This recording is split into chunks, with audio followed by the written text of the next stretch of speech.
Good evening and welcome to the special operations meeting for Thursday, January 25th. Tonight, we're going to be going over the budget. So I don't think we have anyone here for public comment, right? So we are just going to start with item number 3, which is the overview of the budget book. So I'm going to go ahead and turn it over to you, Mrs. Belizzi. Thank you, Mrs. Regan. Good evening, everyone.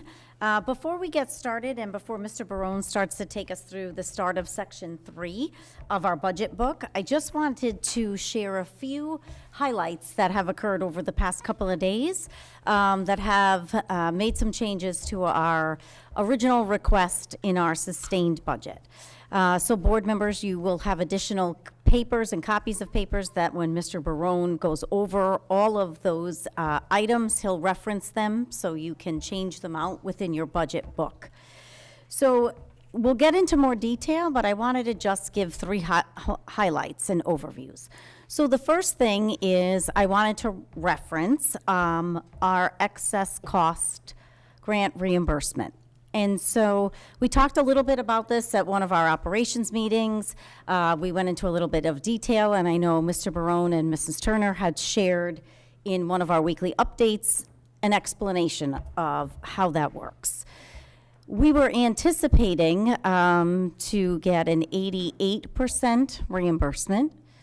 In the budget, we accounted for an 80%, just in case, reimbursement.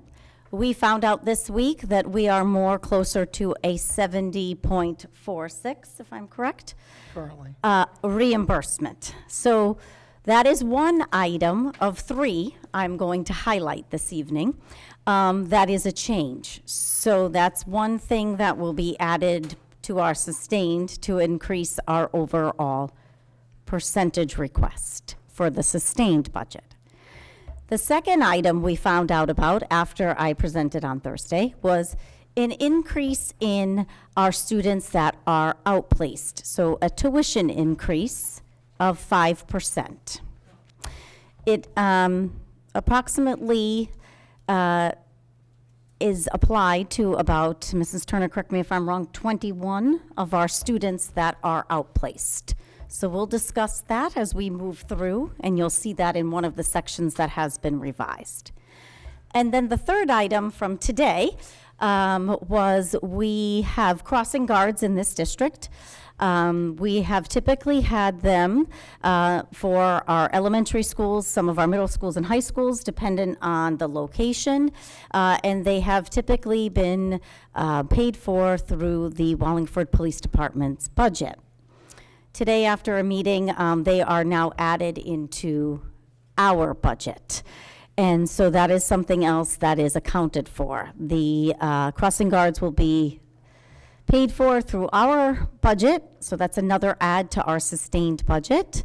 They will follow the exact same procedure as they have in the past in terms of if they are out, they will contact dispatch at the Wallingford Police Department, and the Wallingford Police Department will dispatch a police officer to cover that spot for the crossing guard. So as we move through today, we will highlight those areas that are impacted, but it does impact our overall sustained budget. I will make sure you all have the correct copies. The copies will then be added to the website tomorrow morning with the updates. I will send a communication out by the end of the day tomorrow to all families, making them aware of what our initial request is and how it has changed and the reason, brief description as to the reasons why. But I wanted to just give you all a little bit of an overview before we dive in and give you an idea as to why you have additional pages in front of you with changes. So at this point, I'm going to turn it over to Mr. Barone, and he's going to start with Section 3. And please, ask us questions as we go through. Okay? Thank you. Thank you. So we're gonna cover sections 3 to 5 today, with really a focus on the sustained budget. And 3 is really the guts of the budget. It shows all the levels, the summary, the mid-level, and the detail, and I'm going to walk through those. The pages I handed out, because of the changes that Ms. Belizzi just mentioned, well, you know, the minute we change one thing, the summary changes on the sustained, and it changes the total request. So it's a little bit of a cascading event. But that's, you know, so these are meant to replace what was in the original document. And I'm just gonna walk through them, and I'm gonna talk about them. I'm gonna tell you what page I'm on, and I'm gonna try to go at a slow pace. And if I'm going too fast, or if you have a question, please let me know, and I'm glad to either answer it or research it and get back to you. All right, so, you know, the goal is to get through sections 3 through 5. 3 is really the main guts, I think. 4 is essentially the same thing as 3, it's just sorted by school or cost center. And then section 5 has our waterfall plan, or our 10-year capital plan that I'm gonna just touch on a little bit, and you know, and then field any questions. So jumping into section 3A and page 3A, and this was obviously revised because of the items that Ms. Blizzy mentioned. And really, the main thing with 3A, I think, is it gives us our percentage change increase, and it gives us what I'll call the category level of our budget. It breaks it out into the major categories of, you know, personnel, benefits, the different types of services, supplies, et cetera. So based on the changes, the 3 changes we talked about, that brings our request up to $120,167,400, which is a 5.863% increase, and that's $6.655 million of new money to fund sustained, okay? And we're really talking about the first column of this document. Columns 2 and 3 are just projections for future years, and I really don't think they're very helpful or relevant, but I believe we're required to provide that based on the town charter possibly. If I had, you know, if I could redo this, I would eliminate those because they're really meaningless, because things change so much during the year anyway, and we don't know what the changes are. And the other important thing about 3A, those assumptions for years 2 and 3 are strictly that. They're just assumptions for those years.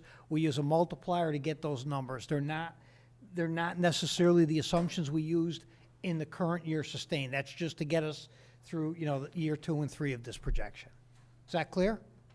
Yes. Okay. Yes. So I see that the total difference in between this one and the last one is $635,423, correct? Could be. I don't have the old one with me, but yeah.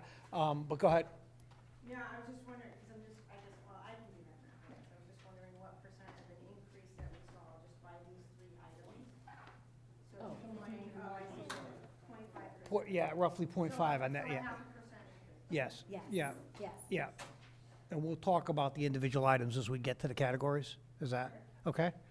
All right. Now is that the time to ask a question about why we're paying for the crossing guard? You can. Well, you can. The simple answer is we were asked to, and but I think the other thing is that particular item, it's really a shift in the budget. So, you know, while they're putting it in our budget, I mean, it's reducing their budget, and you know, they know that. It's not, you know.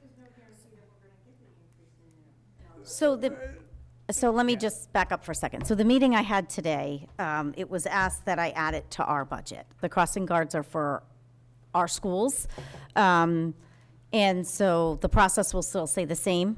And so it was requested of me that we add it to this budget, and that when I submit the Board of Education approved budget, my cover letter include the addition of the crossing guards and the cost and anything else in my cover letter that is going to be highlighted that is non-funded mandates or larger increases. The mayor is already aware of the insurance at 15% because he was at the meeting with us. So while he hasn't seen the overall piece of it yet and how that all numbers out, that'll be something that I will detail when we all come to a decision and when you all vote on what our recommendation is. Who requested it? The mayor. The mayor did. I spoke with the mayor today, at a meeting with the mayor today. Correct. He moved it out of the Wallingford Police Department budget and into ours. How soon before So the armed security officers are different. They have to stay in his budget because they have to be certified with their weapons. So they cannot be under me because I'm not certified I'm not able to certify their weapons and oversee those components. At least that's the way I look at it right now. But I hope that get doesn't certified. change. But right now, so he is maintaining those, and I am taking over the crossing guards. There is one more year left on the bid. It expires at the end of June of 2025, and so after that, we'd go out to bid for that. So there's one more year left on the contract, a year and a half, I guess you could say. 1 year we'll start with, and you know, like we do every year, we'll continue to evaluate and assess all of the crossing guards that we have, the needs for them, and plan accordingly as we move forward. Questions? Next Well, year. we're planning for Yeah. next year. And they're not employees, obviously, it's a service. His contract that the police department already has is valid until the end of next year. We're going to sort of assume their contract because we're going to pay it, but they're not our employees. It's outside contracted. Next year we pay it, Yeah. and it ends the end of next year. Mike, your microphone's off, as is Donna's.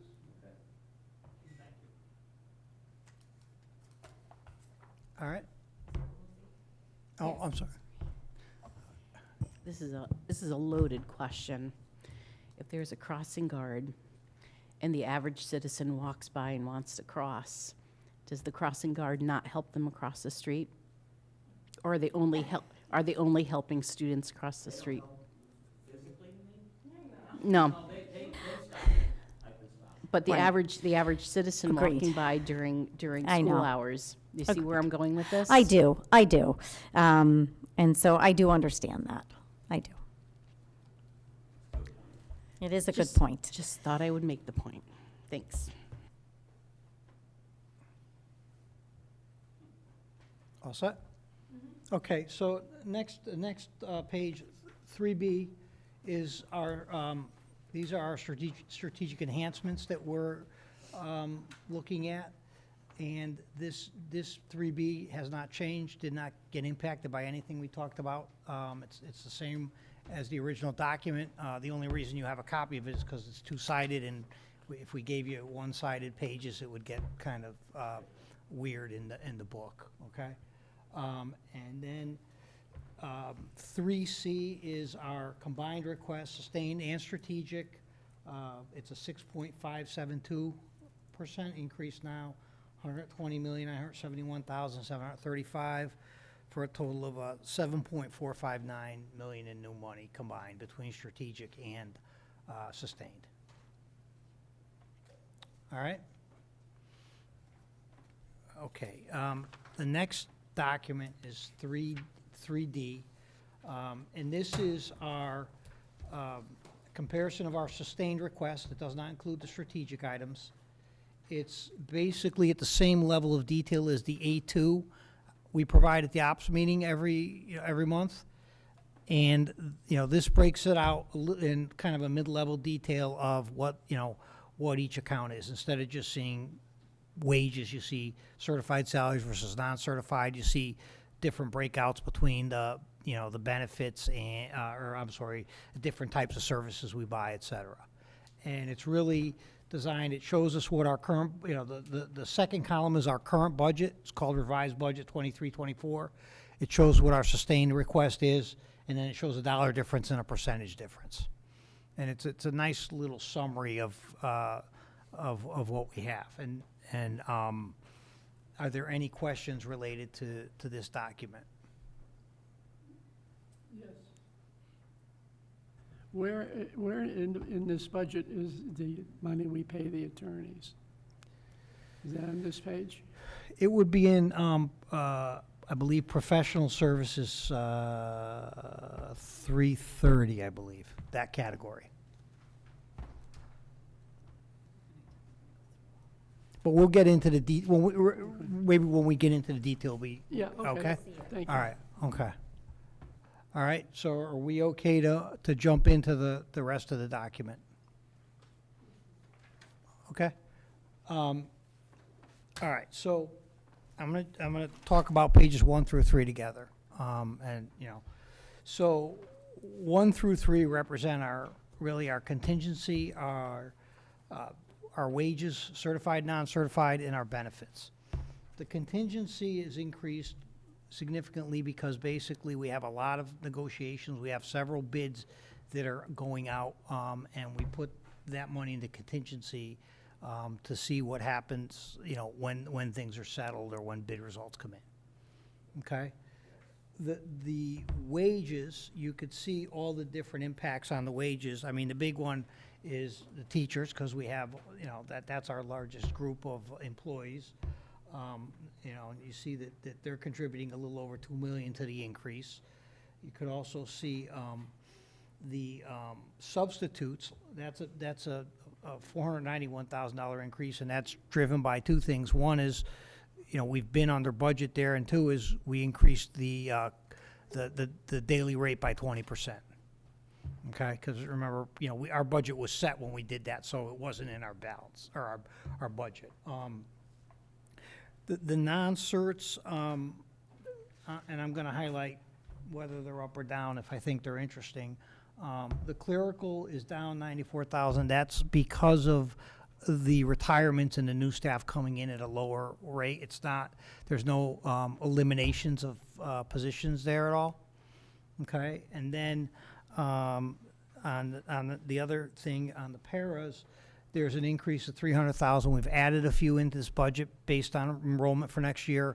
We also had a state, some state regulations that added 3 workdays for professional development, and so that happened after we set last year's budget. So that's part of that increase. And then the benefits, which is page 3. Our medical insurance, right now we're projecting a 15% increase on the allocation rate. So we are self-insured. We're in a pool with all the town departments and enterprise funds except for the firefighters. They are not in that pool anymore. So that's what makes up our insurance pool. The trend was about, I want to say, a little over 13, and we had to get a little more into the reserve, so that's why we're at 15 right now. That number will change. I don't know if it's going up or down. We obviously want it to go down. Last year, it did go down right in April, but we won't get probably a new number till at least March. And we also have a new insurance consultant this year that we're working with. And then the other 2 items are the FICA and the Medicare. That's driven by our wages, obviously, but most of our employees do not pay Social Security or FICA.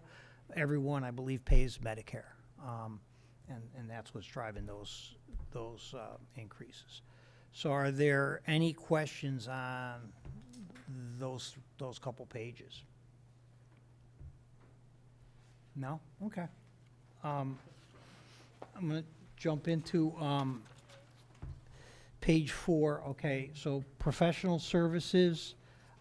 You could see, and the way this is structured is, if you look at 320 professional services, that's the major object. Then we have detail accounts below that, and these categories of the changes we've summarized, whether it's, you know, the consultants that we had paid for out of the ARP grant, or, you know, other services that we, you know, needs increase for special ed, et cetera. And that's how we, you know, we tie out the increase to the different categories, whether it's by department or by, you know, sometimes it's by type of service, et cetera. All right, so, you know, I think one of the big changes there was, you know, the consultants coming into our operating budget. On the outside professional services, these are primarily directly to students, and it's based on need, and the increase is a $74,000 increase, and you can see how it breaks out between the, you know, the speech and hearing, alternate school, and the psychological. And then field trips, the 324 account, the decrease is because we currently have the athletics transportation charged as a field trip, and I'm reallocating, or I'm reclassifying it as transportation, just like the home to school buses. So the reduction there is not, it's going to be an increase in when we get to transportation. Okay, are there, okay? Ms. Reed? You may have said this, I'm sorry, so many numbers, but the professional, the 320 account is going up by 162,000. Correct. And any like more specific details on that increase? So if you look right underneath the 320 and you see what Yeah. we have a consultant that is currently in the ARP grant. The ARP grant's gone after this year, well. And that's where you're- And okay. that's Okay. that's a Okay. big chunk of Yeah, it. right, okay. All right, and Okay. That's on the list, it's number 9 on the questions, there's 1, 2, 3, 5, that's 5 consultants that are being paid off from that 162. is that correct? Here's what I have as an answer for number 9, what consultants were paid by the ARP group? Right, so that increase in the 320 line right now isn't all 5 of those. The question was what has been paid through the ARP grant, so we listed all. Some of those are consultants that we've paid through, that there is no increase to the budget for the 24-25 school year. And some will carry over into the next school year because we're continuing the work on a different scale. Which of the 5 are which of the 5 are contributing to the 162 increase? So the one, well, I'll speak to my part of it because it's most of it. Right now, I have money for consultants in the area of mathematics. We have elementary, middle, and high school covered within that. I have consultant money embedded in there for social studies, for differentiated instruction and writing instruction through the content area. I have outside consultant money for our multilingual department for translation services, for the many different languages that we have, and we have a legal obligation to translate for those families. I have money in this line for English language arts support through a variety of different consultants that we have. We, as you know, have engaged Literacy How. We have worked with Dr. Wiley Blevins as we continue to utilize the new curriculum that we have in place for elementary. The next steps to that is the implementation of the curriculum. It's not just the written curriculum. So, each consultant comes into district in a variety of different ways, and that's kind of the collective increase.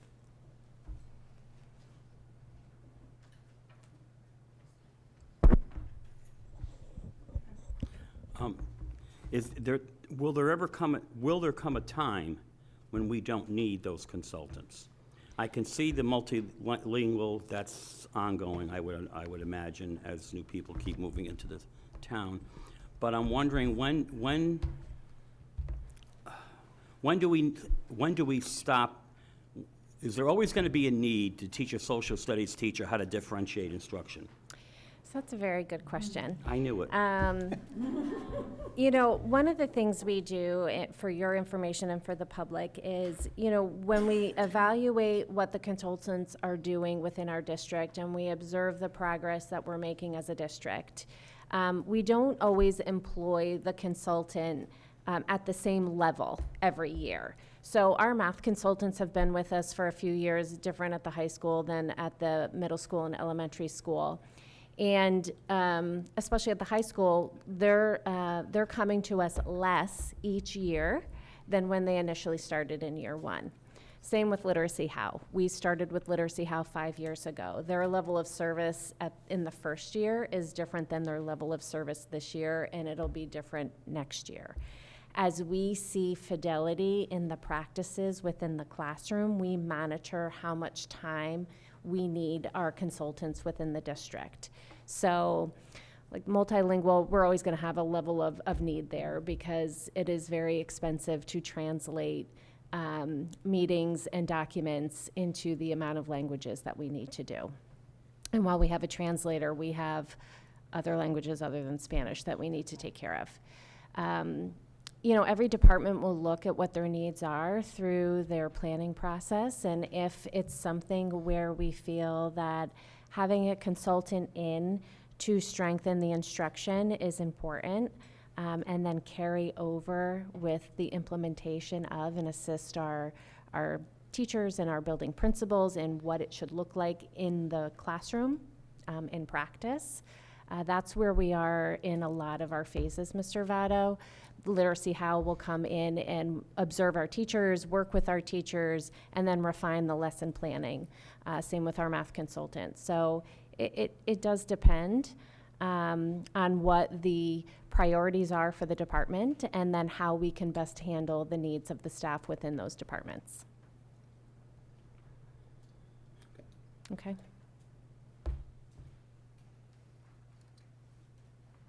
Thank you. All set? Okay, gonna jump to page 5. So professional technical services, 330, that's actually the category that the legal fees are in, okay? And, you know, that category actually went down $13,000, primarily because we were able to bundle some software together related to, I believe it in the HR department, related to, I think it's evaluation software. Mr. Thompson, can you help with, can you confirm that, yes? Okay, so, you know, we realized some savings there, and we also get some increases because that's where we pay our maintenance fees, and it seems like every year now, some of our vendors are, you know, cranking up the fees, and we see some increases there. Okay, 330, I'm sorry, go ahead. Just noticing that we have a negative for the chemical hygiene officer. That's a Isn't that an reduction, that's import- just a reduction in the reduction, cost. but does that mean, do we still have a chemical hygiene officer? Yes, it's not really for the officer, it's for the services. All right. So I- we Yeah, do yeah, we do a yearly safety audit in all the science laboratories throughout the district, which we've done every year, and that will not change. The reduction comes from the chemical disposal through chemical hygiene that we need to do, and because we are fastidiously aware of what we need to dispose of and are in a really good place, we're not gonna need as much money next year to dispose of chemicals. Yeah, we're now we're able to just maintain, get you know, instead of stockpiling. All right, so that's professional technical services. The legal fees were flat funded. We didn't increase or decrease them. That's why you don't see anything on them here. Okay. Go ahead. Yes, sir. Could I just get an idea of what we pay them and how we pay them? I don't need it tonight, but I would like to see it. Okay, so we budgeted $135,000 for legal fees for next year and this year. And we pay, it's not like a retainer, we pay based on usage. Yes. That we're gonna have to research, and it's gonna vary depending on which attorney I believe is handling matters. If we call the attorney just to ask him a question, do we pay an hour? No, I don't think so, no, that, you know. Oh, Mr. yeah, Ross, I can yeah, look no. at, let me get back to you on that so I can get you an exact answer. Because they do send us itemized bills. Yeah. So I can take a look at it. You're welcome. You're welcome. Okay, so move on to the next one. So 331 is just our annual audit that we get done in conjunction with the town and the food service. That's our allocation of that. It's contractual, it's required by state, and we don't expect it to change. Maybe a little bit, but actually it went down, so we went out to bid, and I think it went down, but there's also some new call them regulations. The auditors, they don't follow GAAP, they follow what's called GASB, which is governmental accounting, and there's some requirements related to leasing of any type of lease, and also like software leases, and so we expected to incur some costs for them to do the accounting for that, to actually bring it from the budgetary or the GASB type of accounting to GAAP. And that's probably an awful explanation of it, but you know, there's new regulations that we're dealing with, or they're going to deal with for us. So that's page 5. I have a question. Sure.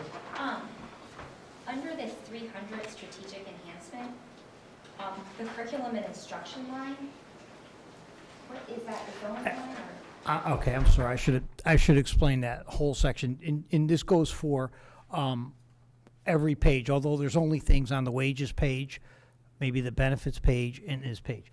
So the items that were on the strategic plan, that's where we put them, and we categorize them based on, that happens to be this software, I think it's called ePass, it's electronic, software for, giving students passes to go to the laboratory, et cetera.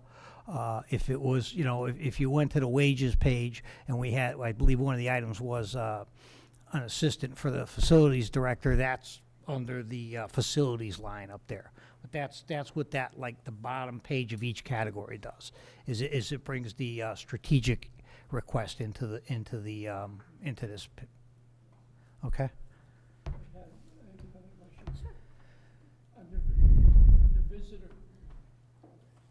Under visitor management services, what does that cover? That's the software, when you come in and you swipe your, help me, Ms. Veo, but you put in your driver's license, it runs a check on you, it prints out a pass, it knows you're in the building, and then when you leave, you swipe out of the building. So it protects us from who's coming into the building, and also lets us know who's in the buildings. If we evacuate, we can see there's somebody that's not normally in that building. We know they're there because they swiped in. Do we have an idea of the cost? I don't see anything here. Of the cost? Yeah. I don't see it, it's Yeah, blank, it's blank. I can look it up. It's blank because, let me just, Because I know we're spending a lot of money on the entrances. okay, into so the it's school. the 7,098 is all those different software packages combined. But that's the increase. So the 7,098 is for the visitor management, Silox, Power School, et cetera. So we just lumped a bunch of IT programs together there to show the increase. That's why there's nothing there. We just summarized those. But we can look at we can get the cost of it. No, I was just curious, that where do we, in the budget, is fixing the entrances to the school? That's not here because you're talking about the card readers, et cetera, Yeah, that we're doing now? yeah. That's in the 2% budget, okay? So that's actually, that we're not requesting anything. We've already put the funding aside in 2%, and it would be on our waterfall plan identified as a item. I think we called it vestibule upgrades or something to that, okay, by school. That's. Section That's where 5. the vestibule upgrades. Yeah, are. but we're not, we're not asking for that money. That's already, we set that aside in the 2% fund, and if we need more, that's probably how we would do that. Thank you. Okay. This is primarily the maintenance of the software and the support that we have to pay annually. Okay. All right? Okay. Dominic, can I ask a question? Sure. On the categories, did you say that each of these categories under each of the different areas are the parts of the strategic plan, like community outreach, curriculum and instruction? Are those the categories? Those were the categories we had. We had categories and we had goals underneath those. We're restructuring the strategic plan, but we're kind of in transition a little bit here. So we maintain those for now, and when we get to section 5, I think, 5 is correct, Ms. Belizzi will talk more about it, but we used to maintain a bunch of Google Sheets with all different things, and we're reworking that whole process. Okay. I'm also asking because I noticed in each of the sections for community outreach and district climate, there's no dollars allocated. Does that mean we're not doing anything in those categories? It means that we haven't asked for anything new in those categories. So in other words, if we ask for a community outreach officer, that's where that salary will be categorized. We haven't asked for that. Okay. Okay, so these are just, new enhancements. We treat our strategic plan as new enhancement requests, and then we categorize them as such. Okay. All right. We good? Okay. Page 6. So, 410 utilities. That might be the one good news. The good news account. That is a reduction in the budget. The electricity is gonna be going down 2% or on the supply side. So we will expect to have it be reduced next year. And water and sewer came in under budget, so we reduced that amount. So that's, we reduced those utilities by 82,500. It's not like the transportation where we moved it from here to another part of the budget. That's actually gone down. And when we get the heat, you'll see that went down too. But we're not there yet, so I guess. Disposal services is contractual, and we got a new bid. We added, actually, I believe we added pickups last year. I think that should have been removed from the description, but that's contractual. We have, that's the vendor who goes and does, picks up the dumpsters, empties them at the schools and all that. All right, then the repairs and maintenance account is a overall increase about $17,000 based on items facilities needs for repairs, and we also did reduce the copier line based on the usage. We pay, the copier line is actually our copier rental, our copier usage, and our print management services. And what that means is all our printers, when we print, we pay per page, but we have support for them, and if they break and it covers the toner, et cetera, and we adjust that based on how many copies, essentially how many things we're printing in the district. And it went down, I think, during the COVID, and it came up, but I don't, we think it's leveled off now, but I guess next year we'll find out. Also, we are in year 1 of 2 of a copier extension on the rent. The rental, we had a 5-year, and instead of going out because the copier prices were crazy a couple of years ago, we ended up just extending, and we're saving probably $40,000-$50,000 on the copier rentals because we had them refurbished and as opposed to bringing new ones in. Are they all ours, or lease them? We lease them. Technically we rent them. The contract says a rental agreement. And I say that because if it was a lease, we would go to town council for it. But we rent them, and then at the end they take them back and we bring new ones in. We didn't do that this time though. We just said, all right, we'll keep these copiers and we'll pay the same print per print, but the lease cost is significantly less. Okay. That's why there's a decrease. Yes. And I believe we cut it last year too. If I remember correctly, because last year we were talking about doing it, and we decided we were doing it about this, as we put the budget together, so we cut it just a little more. Okay? All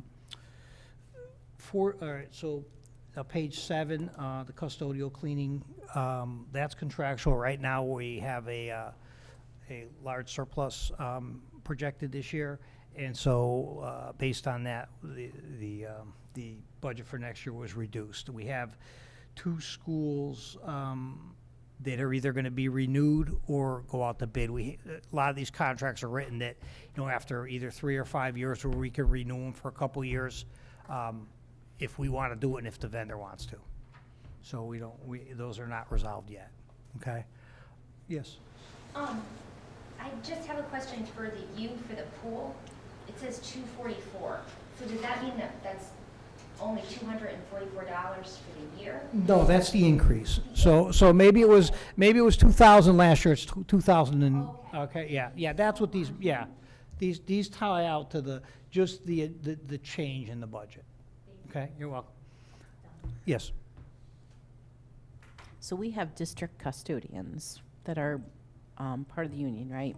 Correct. This is a service that we utilize? Yes, so- And when is that service utilized as opposed to our Wallingford Public School So employees? I'm going to answer what I know, and I'm going to ask Mr. Deptula to jump in with the rest. But we have, the middle schools do not have a cleaning service, okay? The middle schools have all custodians that are our employees. The other schools have the cleaning service, and we have a couple custodians. Is that, Mr. Deptula, can you expand on that? Elementary schools have one head custodian. He works during the day. The cleaning service works at night. The middle schools, you explained, is entirely our union staff, day and night. And the high schools have 3 custodians during the day and a cleaning service at night. The cleaning service also provides some services during the day. Thank you. And how do you decide when it's time to bring in a service like that as opposed to hiring an employee? That goes back to the early 70s when Sheehan High School was opened up and the union agreed to allow contractors into the district. Okay. So that is not something, that's not a decision that's been made anytime recently. Okay.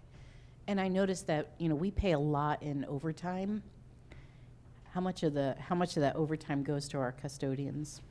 You know, a lot of the overtime is based on activities. Okay. Which, you know, really doesn't, you know, that's like a different, I believe it's a different pool. But I don't have those figures. I don't budget for that, so I don't really know where that is. Okay, thanks.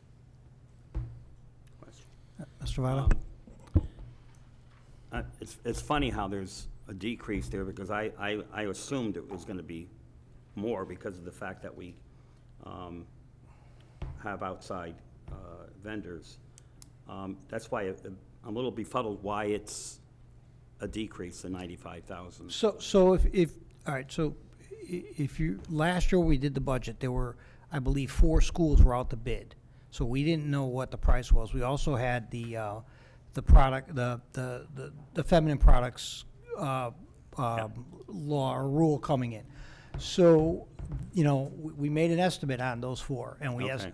and so if you look at the operating, the projection for the operating minutes or operating meeting, there's $112,000 surplus right now under maintenance, and it's strictly that line. Because in that line is once we get the contract, it's pretty easy to, you know, we cut them a purchase order and we pay them a monthly fee. You know, So when this budget yeah. was made, it was estimated. Correct. Is that And what you're saying? and there were 4 out. Right now, there's potential to have 2 out. But we know we have surplus, so we're, you know, we're adjusting for it. But in the end, is it cheaper? Is it less money to have our own people instead of hiring an outside contract? Well, I think you'd have to do a cost analysis. You'd have to sit down and say, we I need. always ask Yeah, that yeah. question. Yeah, but we'd have to do, you know, we need, make up a number, 10 custodians at the high school, or maybe it's, I don't know the number. Anyway, we have to cost it out and see what, you know, what that is. And I think we talked about it probably 3-4 years ago, but I don't think we were, we ever really went very far with it, but it was brought up. And if they, going back to Jen's question about overtime or whatever, if we do need a custodian at night who, let's say Sheehan doesn't have any at night, they have our services at night, correct? So we have one of our people go there, let's say there's some kind of an event. Do we have to pay them for a minimum of 4 hours? Is that how it works? I can't remember No, the contract. no, that's for like a call-in. It's a minimum, I think it's 3 hours, but that's a call-in where, you know, I don't know, they're home and a pipe burst and they have to come in and, you know, although they're probably there for more 3 hours anyway. But for I'm an not sure, event, but we don't, there is not a No, minimum. I believe it's an hourly rate, and it's not only custodians that do those events. It's clerical, it's teachers, it's paras, it's a lot of different people do the events, whether it's a basketball game, football game. Okay. All right, Thank you. okay. Okay, the next line is rentals, 440, and this line is, it's, I'm gonna call it misleading, all right? Because there's a couple things going on here. One is we've made an assumption for rental for adult ed, so we don't really know what's going on with that yet. But so, you know, there's $71,000 of that increase is adult ed. And then you'll see a decrease of $37,000 to maintenance, but that is also misleading because that's that boiler we're renting right now that we moved the money over for. So it's a little bit of an odd account this year because of you know, we made the assumption for adult ed and then we're renting that boiler because the boiler's not working at Pond Hill. So that's why, in my mind, it looks really weird. All right, but we you know, we assume it would be a $38,000 increase from the current budget, you know, if we do in fact move adult ed somewhere. Okay. The next line, pest control, $4,800 increase. That's I think just based on usage and what we have to do in the schools. And then we have no strategic items in this category, and I don't think we have any for the rest of the report. Okay, that's page 7. Page 8, we okay? We'll go to page 8. All right, so transportation, it's a $396,000 increase. You know, we will be in year 3 of our 5-year bus contract, okay? And we adjusted for the routes. We're having a surplus this year in primarily the special ed category, so we reduced a little bit of the, you'll see that negative 175,000. Just, that's because we had surplus, so we're assuming, we don't need as much in that budget. And again, the athletic transportation of 216,000, that was in 324, or is in 324 this year, and I'm trying to put it where I think it's categorized best. Okay, and that's, again, that's part of that increase. We are experiencing an increase in the costs for the athletic bus. The new contract did increase those a bit, or a lot, to be, honest. But, that was, I think that was something we had to do because, the services have been a lot better in the last couple of years. We've really had a very different environment with the services we're getting. I'm just looking here, it says pupil transportation for parent reimbursement. I know there's no increase. Do we reimburse parents? Occasionally we do, and we do for DCF. We Okay. get some, there are scenarios where that happens, yes. All right. And the other thing is the summer school. We're kind of catching up, the increase there. I think we're catching up. During COVID, it really went down to nothing, so we cut it way down, and every year we've been behind it, so we're hoping to get caught up on the cost for that. So that's why you're seeing a fairly large increase for, just summer school, the 50,000. Okay? I could just speak to the parent reimbursement. So that's only for specific situations where there's legally required transportation that we're unable to provide, that the parent provides on our behalf, and then we reimburse them the federal mileage rate for that. Thank you. Okay. All right, no, that's all right. Okay. Next item, 520. This is a new item. This is the crossing guards. I felt it belonged in the purchase services, this type of service, and I just, so this is where we put it. It's $188,000. Obviously, we haven't had it yet, so every penny is a new increase. How many guards is that? Yeah.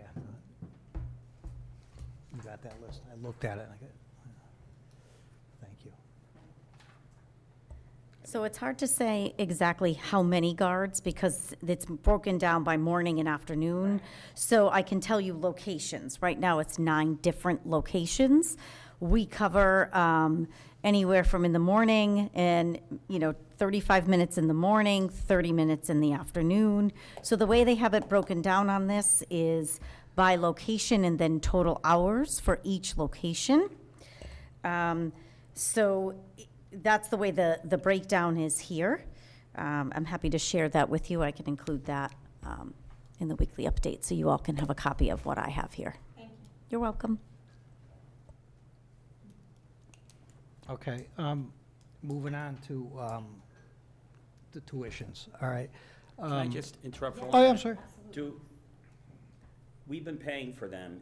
Did we hire them or did the police department hire them? We have not paid for them We have yet. never paid for them. This No, is- we never did. Yeah. Correct. But who hired them? The police. The police It's a did. bid, though. It's They're a not bid. employees. It's They're a- not employees. Yeah. They're Right. contracted. Yeah.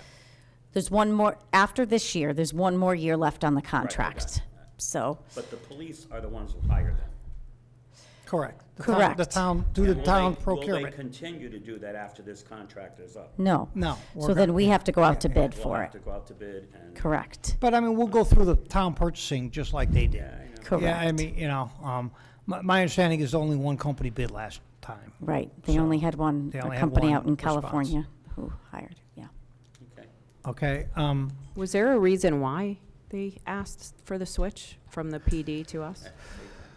So I don't have exact details as to why, just other than my understanding is it was a request, I believe, that came from the police department, and the mayor approved it. And so when I met with him today, we had a further discussion about it, and it was felt that it was better served in our budget, and that they would still continue with the call-ins.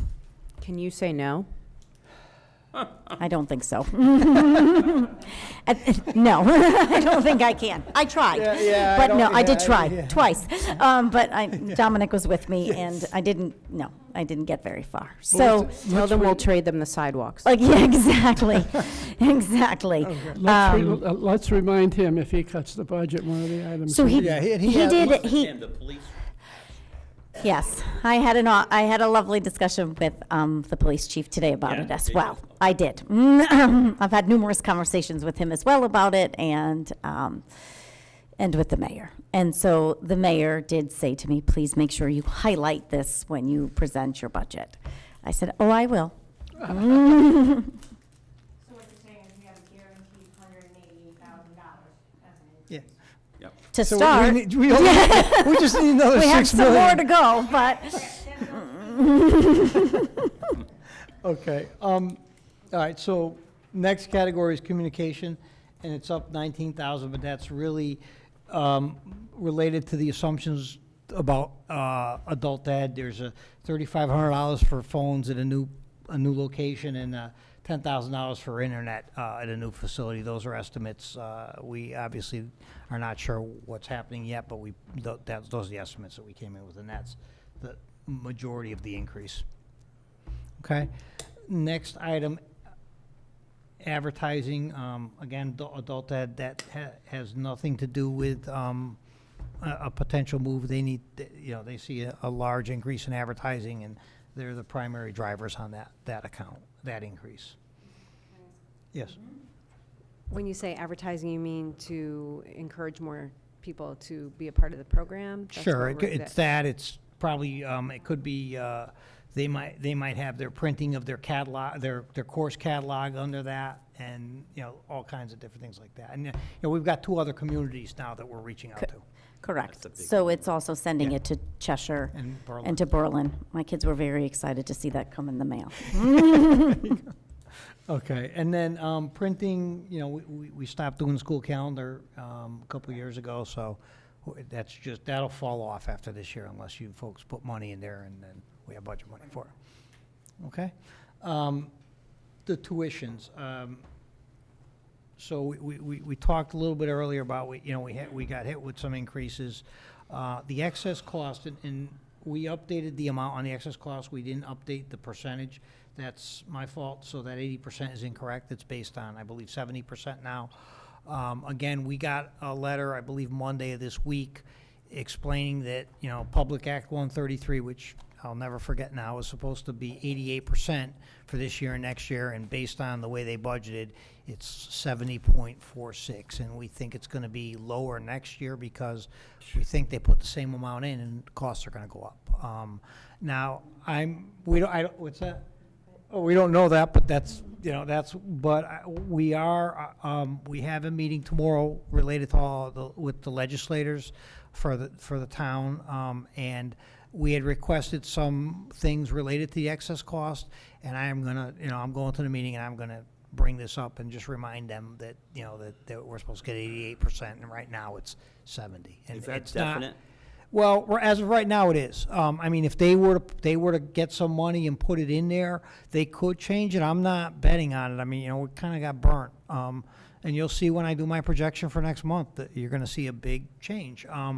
And while I didn't think we were going to get 88%, I really thought we had like 78, I think, last year, and they were trying to get us up to 100. So I thought 85, 86, we'd be happy. But we don't know what's going to happen. What is? Like what percent? So, I'm going to let you explain it, because That's okay. you do a better job. I'll send the So, examples.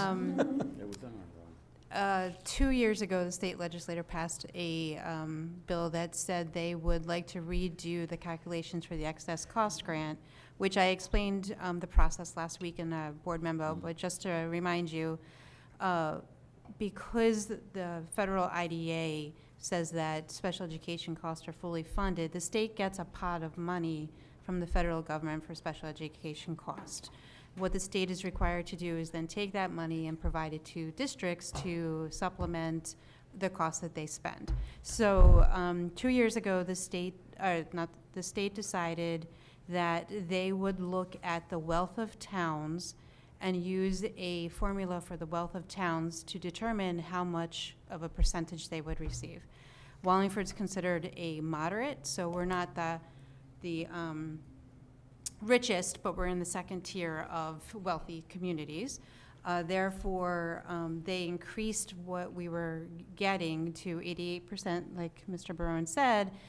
When developing the budget, the governor then put $81 million into the pot of money across the state that would be used to increase the funding to meet the rates that the state had determined. However, they didn't account for the fact that tuitions and transportations, as well as the number of children outplaced, increased across the state. Right.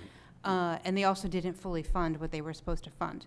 So they underfunded and underprojected what was going to be spent. Therefore, for this year as well as next year, because it's a 2-year budget, they notified districts that they were not going to get close to what they were getting. So we hit, this year's budget, as Mr. Barone said, was hit $250,000 based on our projections. So you will see a difference in that, and it is similar to our budget projection that we made for next year. Can we include that as, basically, that's an unfunded mandate? It is, Yep. yes. Okay, make sure we. Along with the crossing guards and other topics, this was brought up today Okay. during the mayor meeting. So I do have a list for my initial front page memo for the budget. And And you'll again, see him tomorrow. Yeah, we're going at to the talk to the meeting. legislators too, to show it to them and. Yeah, you know, do I they, don't- are the legislators the ones that voted on this ultimately?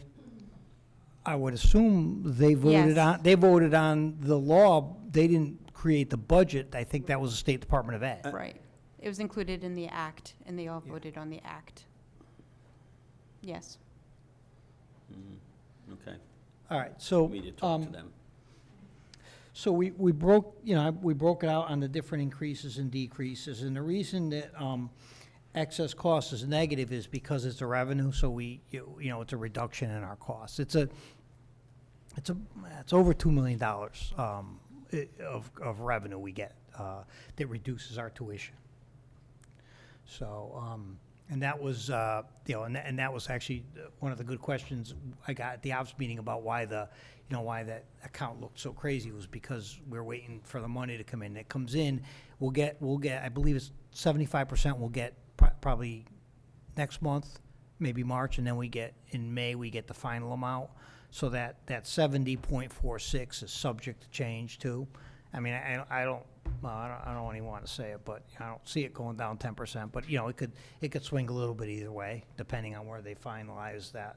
And I'm kind of hoping they revisit this and come up with some money to fund it like they should. But I'm not betting on that. Okay. Is the increase in outplacement based on just special ed? But I see there's like the Education Center for the Arts and some of the CREC magnet schools. Is that related just to special ed, or is it any students that are looking to all go of out? the tuitions for all the magnet schools, whether they're regular ed or special ed, are within my budget, so they're all within that tuition line. As we mentioned the other day, most of our magnet school students go to ACES magnet schools. They increase their tuition as well as for all of their special education schools. So it's regular ed and special ed, both? Correct. Okay. Correct. Mhm.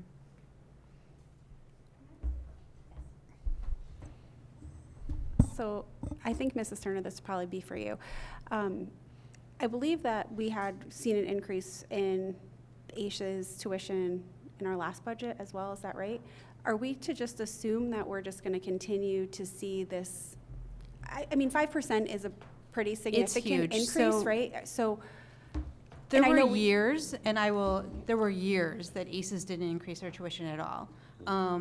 What happened is, it looks like they determined they needed to increase their tuition. It just happened to hit us 10% over the last 2 years. okay. So it's almost like they're catching up for what they hadn't done in the past. Our hope is that that will not continue at that rate. However, I cannot, Of we have no course. control. Of over course, that. I know you don't have a crystal ball and we have no control, but it's just, you know, budgeting wise, 5% is a big Right. increase 2 years in a row. And typically, when I So- develop the budget, I assume a 2%, almost like just a Mm-hmm. cost of living increase. So we do look at that. So in a typical year, it wouldn't hit us like this. It was just, some of the schools are 5, some are a little bit more, some are a little less, so it did hit us this year. Sure, thank you. But they're I could probably- remodeling schools Right. too, so that's an extra Correct. cost for them. They're increasing their services, they're remodeling schools, they're doing a Do lot. their teachers get an increase in salary? Correct. We had a long discussion at our last 2 or 3 meetings about this. We tried very hard not, but some expenses are just going up, and like Mike says, we're remodeling schools. Our transportations have gone up, although one of the things we're doing where we have special needs students who require a special need one-on-one transportation, the teacher does that. Yeah. And it increases her, but it was a very difficult situation. We tried very hard not to increase, but the amount of, I have a book of things that they're doing to remodel schools, and some state grants, but most of it is going to come out of tuition. There's no way around it. Amy, And could you, it- oh, sorry. It's not just ACES. We, you know, Right. we have, I don't know how many other schools that we go to, they just have the majority of our kids. I'm just curious, you had mentioned to me how they're giving up Village and they're gonna combine them into the Bassett Road.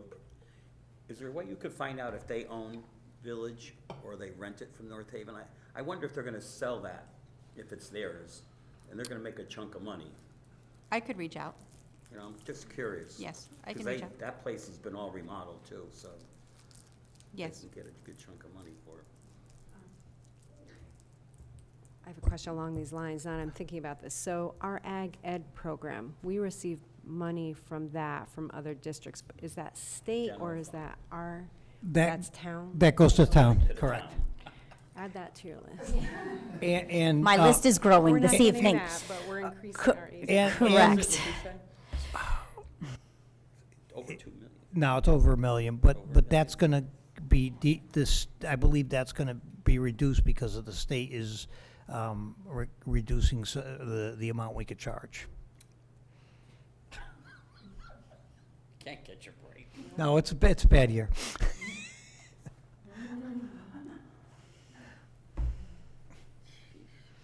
Okay, let's move to mileage. That account's not as bad. No, but anyway, so are we good? Sir, are we good with tuitions? So mileage, you know, it's a $13,000 increase. We're, 2,500 is for the Wallingford Transition Academy, 5,000 for the professional development. I believe that's for running around town to different buildings, et cetera. And then there's the adult ed increase of 900. The remainder of that is all contractual in the union contracts. Okay? Workshops and conferences, 581. That is an increase of 4,200. I believe a lot of that is my department. I cut that last year because we were cutting things, and I'm trying to put it back so we could go to some trainings related to our financial system. Okay, then the laundry services is not really a significant increase, $600. Are the We good nurses' with those? uniforms and that? The washable shoes. No, those are, those are in, under benefits. And actually, they're paid, no, those are paid under the wage account because it's not a reimbursement, it's like, almost like a stipend for Right. the nurses, and I believe the custodians also receive something that for makes their sense, stuff, yeah. yeah. Okay. All right, so, page 11, instructional supplies. the instructional supplies, well, 611 is instructional supplies, and it's also software-related instruction, testing, equipment, special ed supplies. And we're seeing an increase related to different supplies we need. I think art, math, and phys ed are the big ones under the supplies and testing, and then under software and licenses, we have some, I believe, new product. I don't know if there's is there an intervention product that we're implementing on their software licenses? No, it's moving from the grant into the Okay. operating All right. budget. All right. So the instructional software is kind of hit twice because prices are going up and it's expensive. Our intervention universal screen software is moving from the ARP grant into the operating budget. Could you repeat that again? Our universal screen software is moving from the ARP grant into our operating budget. There's So also. this is the increase, the increase itself is reflective of a ton of different software that we use instructionally across every single content area, but the bulk of that increase is coming from the universal screen software that we use K-8. And we also have, there's some software for the athletics departments. I believe it's the Huddle programs they use for different things for all the sports, where they might send video out through that or different things. And the live feed, it also does live feeds at the games, I guess. It's my understanding that teachers receive a small stipend for instructional supplies at the beginning of the year or throughout the year. Is that in this as well? And how much is that? Is it per teacher? Is it per classroom? So it runs a little bit differently at each level. So at the elementary level, it is, there's a teacher allocation, I'll say, for instructional supplies, the consumable things like crayons and Right. markers and whiteboard stuff, et cetera. And then this particular object code also encompasses other instructional supplies that you need for curricular purposes. Your reading alphabet strips or your math manipulatives. So that's handled by the building budget. Then the curriculum office has instructional supply money in every content area as well. Middle school, high school budgets, not by allocation, but based by department. So that looks different at the middle school as well as the high school, and it depends on the department itself. Science has a higher line for consumable supplies because they're getting their live specimens and chemicals, et cetera. And math, may not need as much. So it varies from school to school, department to department. Some is budgeted by the school, some is budgeted by the special ed department, my department. So it depends on what it is. Okay. Basically, isn't each school given each principal given an allocation, and they decide? In other words, crayons and rulers is something that the principal would buy for the whole school. But some principals, I'm assuming, might tell their teachers that they can spend, maybe there's something that I want in my classroom that nobody else would need. Can I ask the principal for that amount of money? It's up to the principal, correct? They make that decision. I don't know if I'm saying that right. Yeah, but every teacher still gets an allocation at the elementary school. They get a dollar amount. So, They do for at example. elementary school? Correct, yeah. So if the building principal is the mass buyer of crayons. Right. The allocation that the teacher may use will be for those classroom-specific items that the teacher may use repeatedly. Maybe they use whiteboards all the time and they need a ton of whiteboard markers and little erasers. They'll do that. Another teacher may not use that. They use colored pencils all the time. They're gonna buy the colored pencils. So, in addition to building level instructional supply money, there's classroom-specific instructional didn't supply realize money. that. I thought it was totally up to the principal how much. No.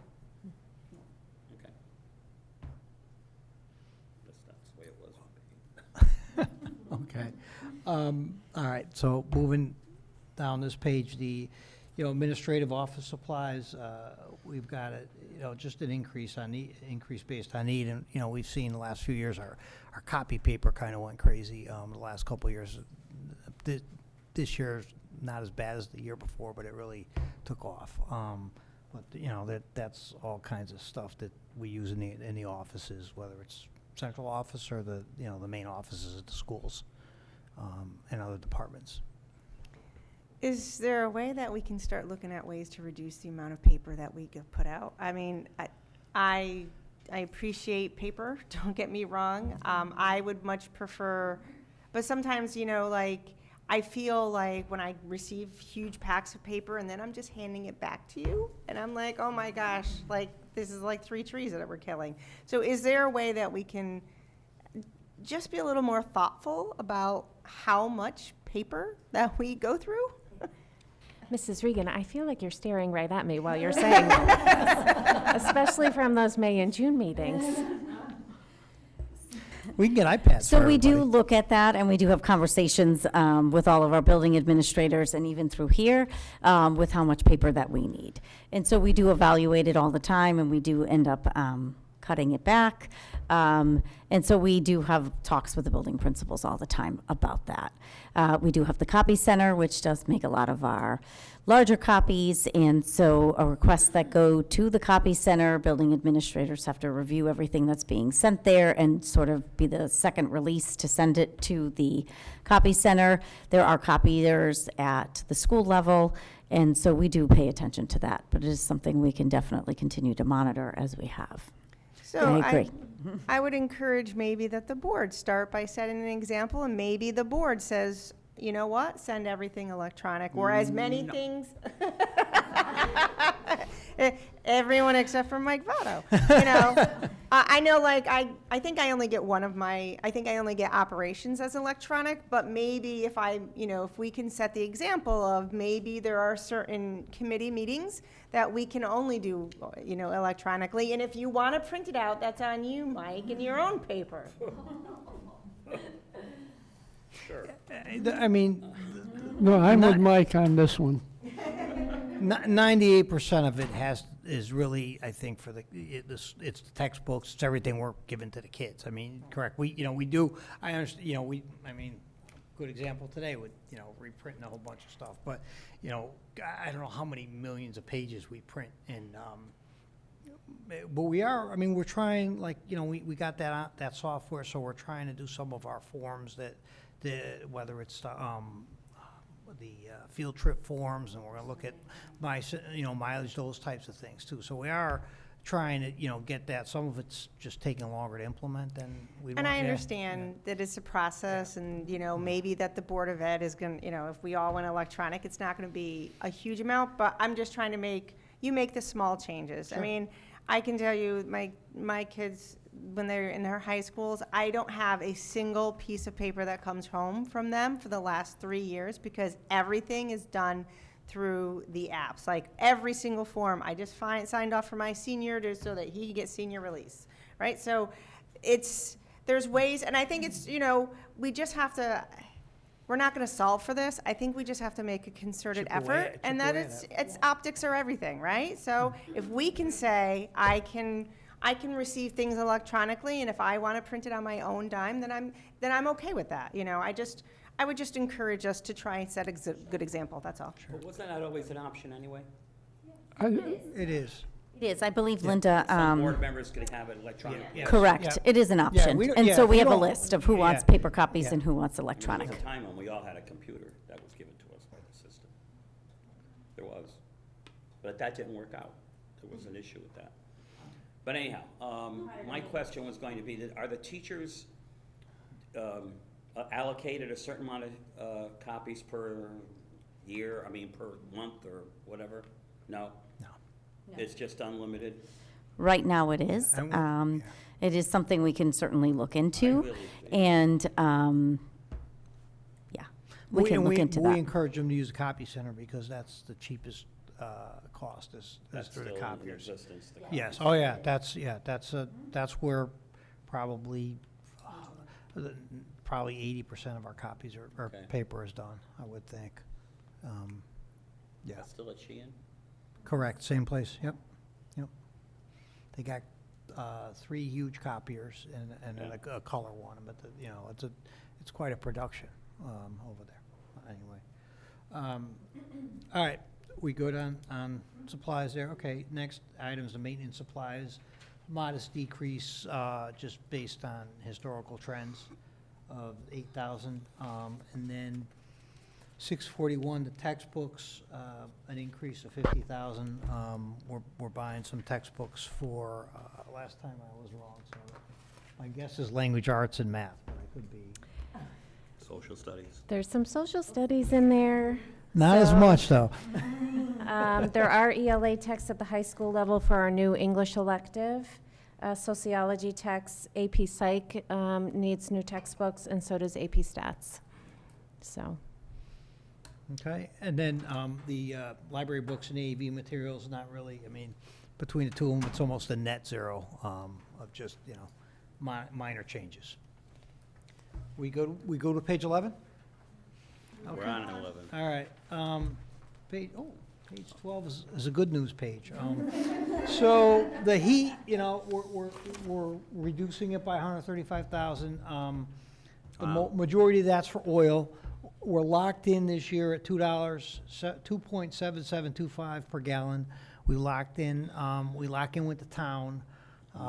If you remember, last year we were not locked in. It was pretty unsettling. But you know, it's hard to hit the right price. It seems like every time we lock in, it keeps going down. And then last year we were waiting for it to go down, and it went the other way. So at least we know what it's going to be this year. I'm projecting a $41,000 cut on natural gas.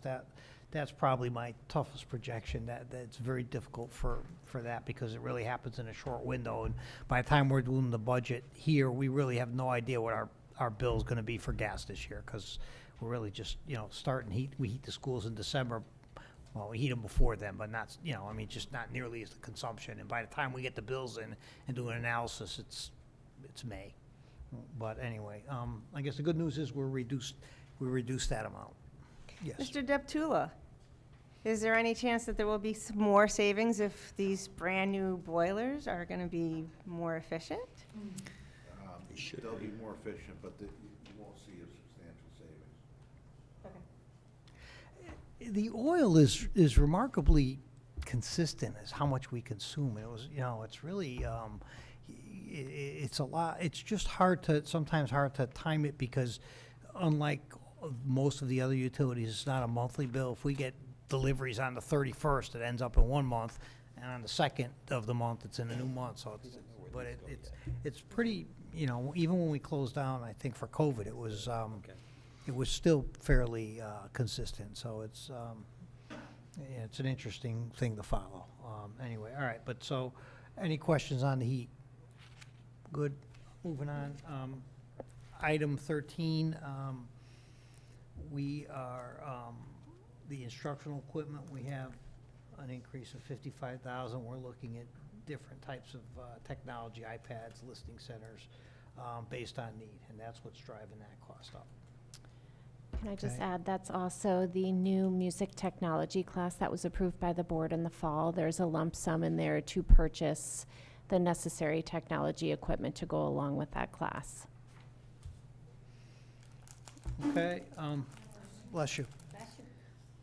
The 735 equipment is pretty flat. That's, I believe, all technology equipment. Well, it says various technology equipment, so that's out of the IT department.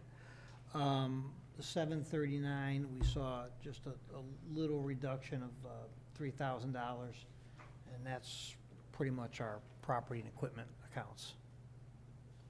Any questions? No? Okay, and then, bless you. Moving along on the last page of the, what I'll call the details, you know, the dues and fees is up. Based on the organizations, that's 810. It's up about 9,800. We have to pay that for different organizations we belong to. The other expenses is really close to flat, $1,200 increase. And those are the last two categories or objects we have in our operating budget. So that's basically our sustained request and the details behind it. Do we have any more, like, kind of circle back questions on any of that? That seems like a small amount for graduation and all those things. What amount? The 128,000? 890, letter C. That's just a change, Mike. Well, That's that's just just the a change. increase, Oh, yeah, so, sorry. yeah. Okay. It is a small amount, yeah. Yeah, but, Brain freeze, Yeah, okay. okay. All right, so, and Mrs. Raines, you had a question? I was just gonna ask, so the student activities handbooks, assembly programs, that went down, are those digitalized now, or is that just a difference in the cost? It's just a difference in cost. They are not digitized. Okay? Good savings either way. Yeah. Okay, all right, so I guess the last page of this section is really our strategic enhancement requests. And, you know, these are the 11 items we prioritized. All the wage accounts, I believe, well, they include benefits if benefits are part of that particular position. And looking at those positions, the part-time health office assistant would not have benefits. I believe everybody else would. Do we not discuss these now? Just wait. So it's up to all of you. We could go over each one. I don't know if you have any questions on each one. Just as a reminder, these are not included in the sustained budget. So these are additional items that we're asking to add to the sustained budget. So that's why there's two different numbers. So these are requests on our end. We're happy to go through and discuss each one if that's something you'd like to do. We're fine either way. If you just have any questions on each one, we can go that way as well. Ms. Roscoe. Thank you. That's on. Okay, there we go. It's hard for me to see the light. Good idea. So I just have a quick question about the e-hall pass. So I know that there was a question about it that was submitted and the response was given. But, and the response was basically saying that, I understand it allows you to have better tracking of what students are out of the room, how often they are requesting. It also said it helps to keep students' like bathroom time shortened. So that part I understand the tracking piece, but I guess I don't understand, how it's actually going to shorten their time out of the classroom. Correct. Because that's So I can share a little bit. So currently right now, so I can tell you this, they use it where my daughter goes to school, at the high school. And so I sort of have picked her brain a lot about this, on top of all the research Mrs. Vayu and I have done and the talking with our high school admin who are requesting it.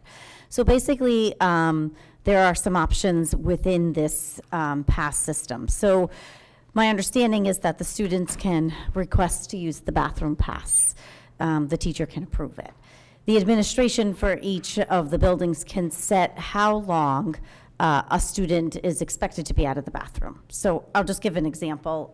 It could be 7 minutes. So you have to flag also which restroom. They're all listed in there. So it obviously has to be the one that's closest to the math class that you're in.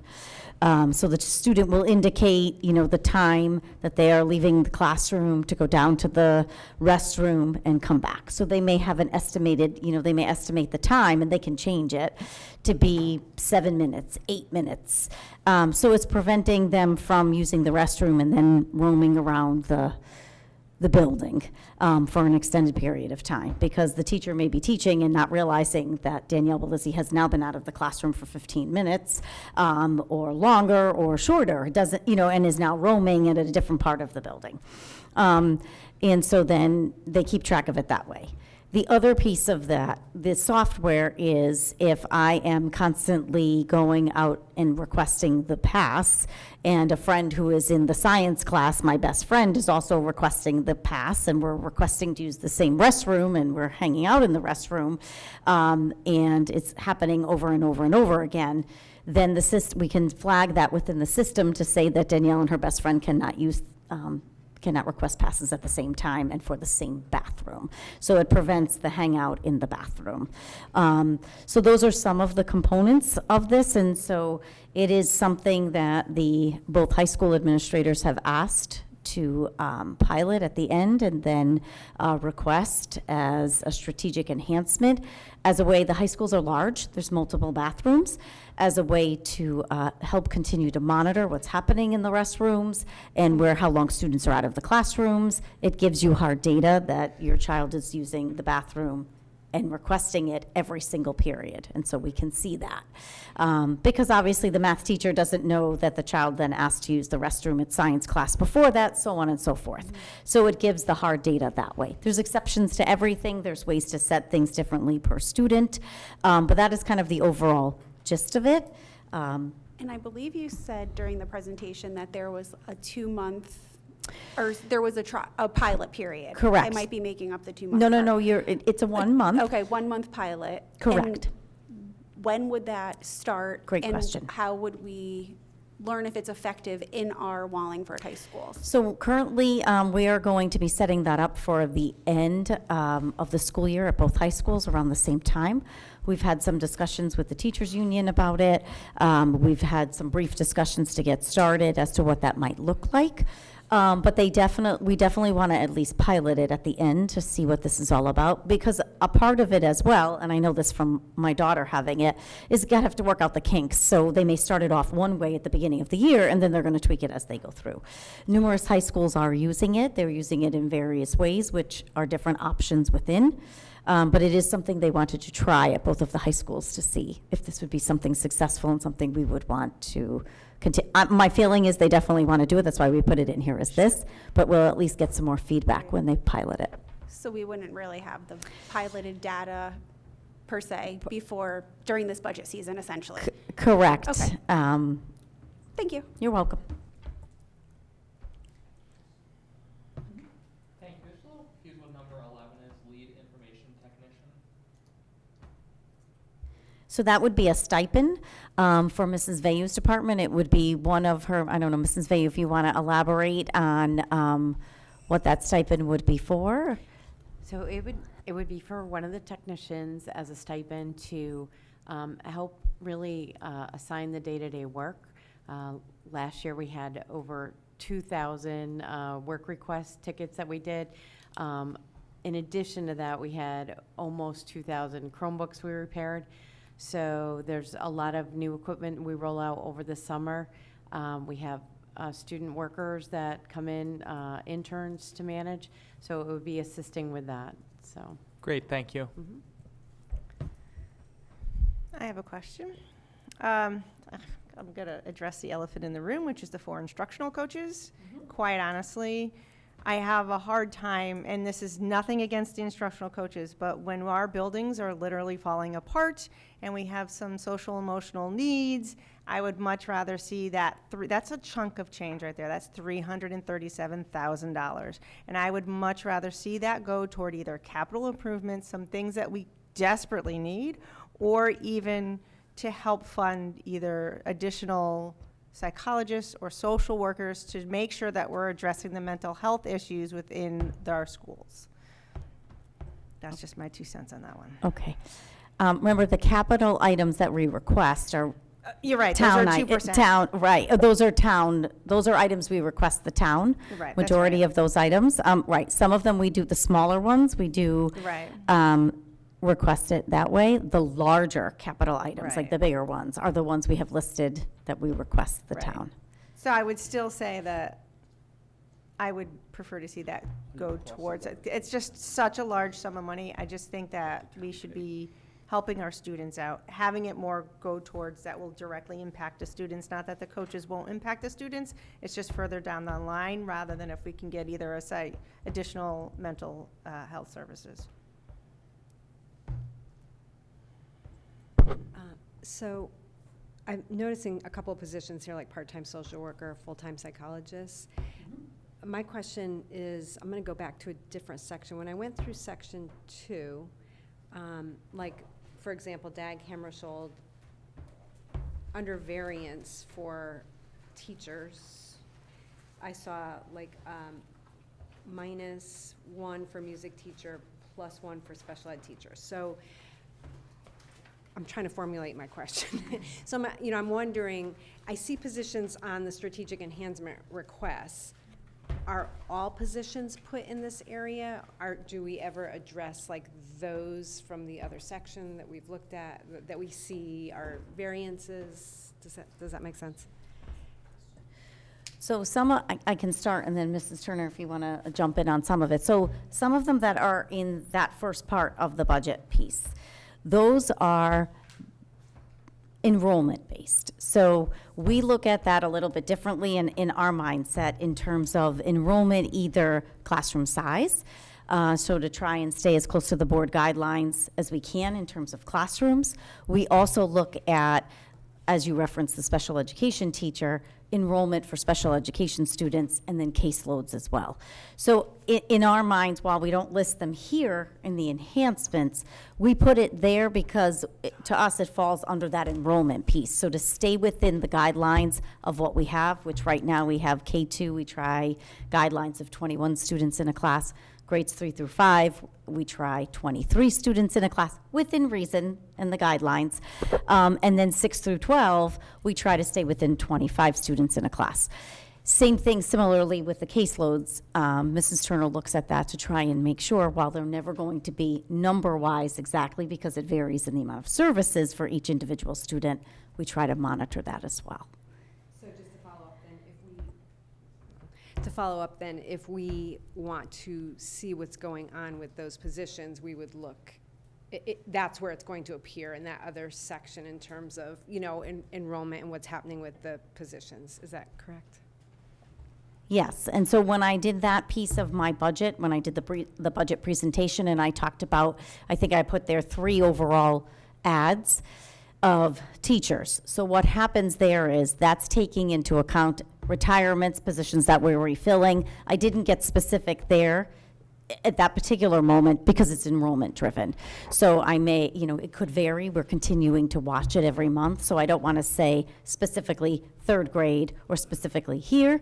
Some of it does include though special ed as well because it takes into account ones that are retiring. It's hard to explain. I know I'm probably not making it very clear, No, but you are. so it's an overall of 3 after we look through enrollment pieces of sections that are going up and going down, primarily elementary level. Same thing with special ed. Okay, thanks. You're welcome. So as a little bit of a follow-up, does that not mean, so for the 2 middle schools, you're not cutting a music teacher in each one? So one of the middle schools, there is a music teacher that is retiring that, based on the new schedule that we have and looking at the number of teachers at that particular school, we will not need to fill that retirement. At the other middle school, it looks like at this particular moment, we may not need an additional teacher there, music teacher there. So again, we'll continue to watch the numbers. We're continuing to tweak the middle school schedule. And so those are things that we're looking at right now. Okay, great. So, but overall, it'll just mean you won't need those 2, you won't have those 2 positions next year based on attrition in one case and based on lack Correct. of enrollment in the other? Correct. Okay. If I can just add, it might be premature to go through these things now, but I do want to say something about the E-Hall pass. Listening to many teachers in the high school level, I think this is a very important thing, and it's cheap enough that I think it could be used.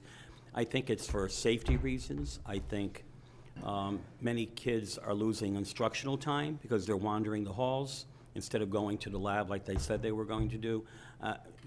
They're kids, and we all know that they do kid things.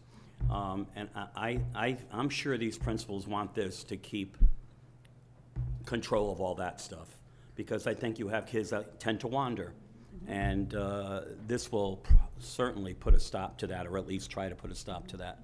And you get the ones that are the, what's the expression? They do it all the time. Frequent flyers. The frequent flyers, right. This is what happens, folks. Get ready. You know, and I think that'll curb that. And I think that's a real positive thing. I just wanted to make that point now, even though it's kind of early. I can share, as I said to you, my poor daughter, Marissa, who's a junior, it has. I asked that. I ask for updates frequently about it.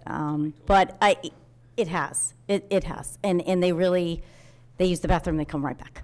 You know, and so they do pay attention, because according to the way they use it there, again, could be used differently here. If you go past, I do feel like it's 7 minutes that she has. If you go past the 7 minutes, it sets a flag, and it not only flags the way they have it set up, the teacher who sent you out of the classroom, but I think an administrator can also be linked to see, and they know which restroom she's in. And there could be a reason for other reasons as well, which is fine, but it's a check-in and just to make sure, so. I have a question, just out of curiosity, for the positions like psychologist, social worker, school nurse, these are obviously very specific numbers. Does this presume like a step one that you're hiring these people at? Or what if they do have, you know, are you pigeonholing yourself? If somebody does have experience that would bump them up, are you stuck at this number? That's a great question. So typically, for the teachers, what we do is we take a master's step 5. So we try and go in the middle, and then we have an estimate for benefits. So we'll do the same thing for the social worker, the psychologist, because they fall in the teacher's contract. So we'll take a look at master's plus 5, what that salary is, and then we add an estimated number for benefits. And we'll do the same thing looking at the nurse's contract and any other subsequent positions that we have here. So it is an estimate, but we try to do the best we can to get an idea. And the benefits number is, I think it's like about the dual, you know, we've got single, dual, and family, and obviously, family's the most expensive. It's right around, I think, the cost for a dual. So we're right in the middle of the potential cost on the health insurance. Sure, I was just curious, because sometimes, you know, people who are more qualified might be applying, and Sure. what if you wanted to hire them, are you stuck to this, you know, number?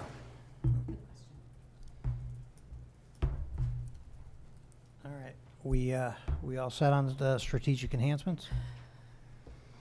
All right, finished our first section. Okay, now section 4 is really, it's essentially the same as section 3, we just summarized it by location or department. So it's primarily by school, there's some departments, and then there's a big district-wide category. So it's really the same numbers, just sorted and subtotaled in a different format. So I really wasn't gonna do much other than to explain that and see if there were any questions, but you know, I think that the section 3 is really what explains what's happening with all the accounts. So do we want to kind of flip through section 4, or do we want to just, no? Can we just say, all right, we talked about 4 and move on to 5? Okay. So, section 5, this is really, it has the strategic enhancements and has the you know, the new plan that we're working on with I forget, is it CABE? Not CABE. Ed Sorry. Advance, I'm sorry. It's Ed Advance. Yeah, and then we've got the waterfall plan that I'll talk about. Did you want to talk about the first Sure. page So first? I can talk about, so in the past, we have had the strategic plan where we've had it broken down by different departments.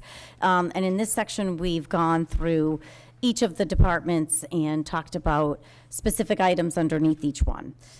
This year, as I had shared, we've done a little bit something different where we have moved to creating, taking a look at our strategic plan and sort of revising it. So we hired Jonathan Costa from Ed Advance to come in and help us sort of revamp our strategic plan. And this is just a summary. It's not done yet. We do have a committee that we've been working with. We have a committee of students, board member, Mr. Mr. Rajan Deering is on it with us. We have some community members, we have administrators, we have teachers, and so we have been meeting to kind of take a look at what we're calling now sort of the portrait of a graduate. And so looking at continuing with our vision and mission within the district, but revamping what it is that our plan is going to look like. So there's more to come on this.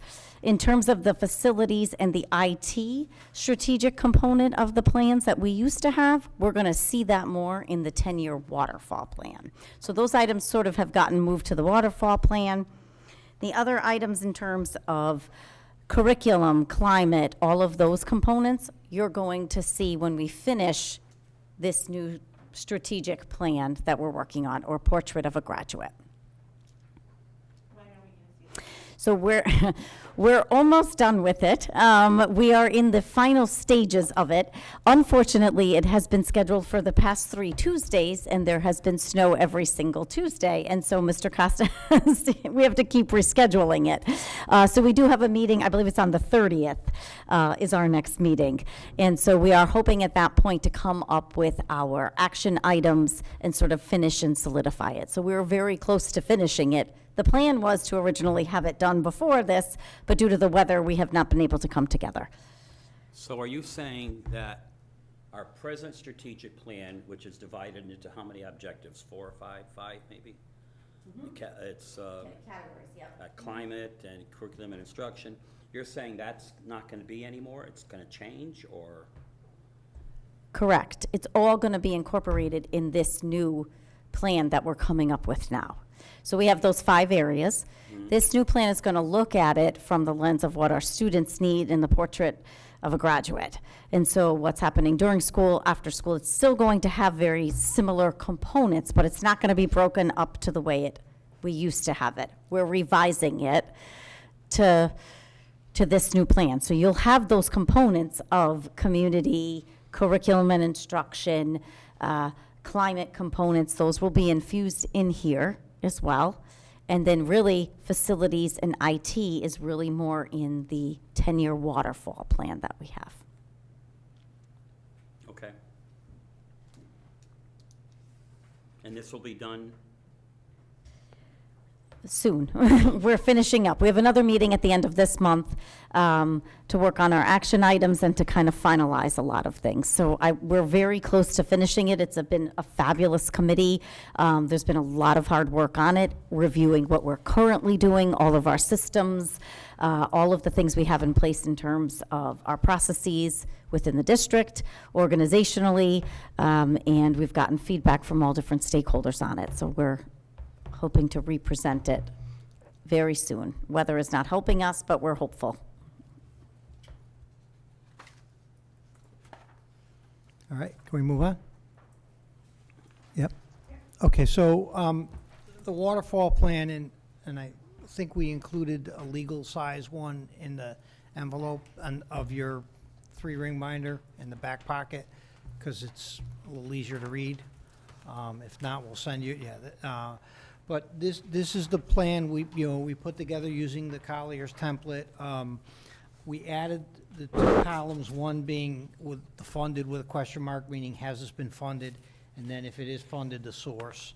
And so we went through and categorized them. A lot of these are unfunded right now, and so the source is TBD because we don't know how they're going to be funded. The ones that we want to request from the town, it would say, I believe we use the term requesting under the funded column, or the funded question mark, and then we would hope that they would fund all, or at least some of those requests. Some of the items are currently funded primarily through 2% fund, and that's where, you could see under the source, you could see general fund, which means our operating budget or sustained fund services budget, and then the 2% is the 2% account that we talk about at our ops meetings. So we went through and categorized all these items, and now we're waiting to see what hopefully is going to get funded by the town. And just as a point of clarification, the items that we requested in sustained and strategic, we would think would come out of our operating budget, but the capital items that were listed in there, those big ticket boilers, sidewalks, all those things, those are things we're asking the town to pay for out of their or not their operating budget, but out of their capital budget. Okay, so, any of those, I'm trying to remember what else we had on the list, but we had some sidewalk repairs, tennis court repairs, boilers, those types of things. We're asking for the softball fields, we're asking for the town to pay for those items.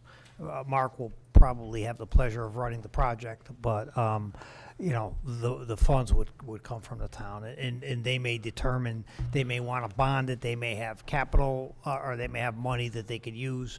We don't know, you know, if they're going to fund it, we're not sure how they would fund it, but that would be up to them. And, you know, if they indicate they're going to fund it, we'll update this to document that.